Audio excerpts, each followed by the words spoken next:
Certainly, there's still a lack in bringing the young people into the climate change issues. I think like that shift hasn't happened yet.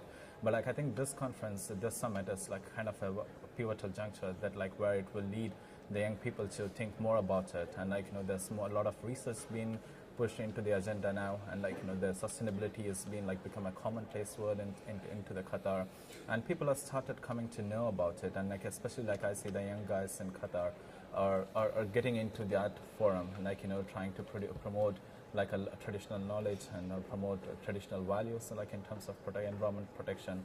I think it will still take some more time. It's not going to happen like in 1 or 2 years. Like I think like the next 5 to 10 years will be more a knowledge building process, like from the bottom up. The schools, the colleges, the universities, and like even the majlis where the people sit around. There we need to bring this form of knowledge into the discussion forum. That has to be done. Right. Another of the advantages of having the conference here is that youth groups from around the world come to Doha. Have you managed to form links, communication with other youth groups, and if so, how does that help you?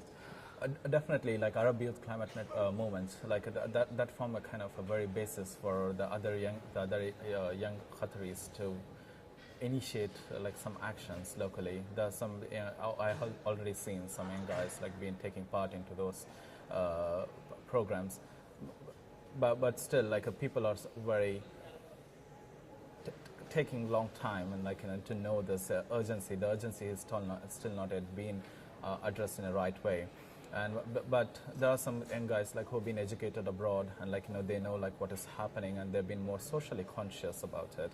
That bring them to bringing that kind of a knowledge into Qatar has really helped like some young guys to go forward. Okay, we can do something now. That's happening, and that's visible, I think. But in order to see a large group of young cohort to join that group, it will take some time.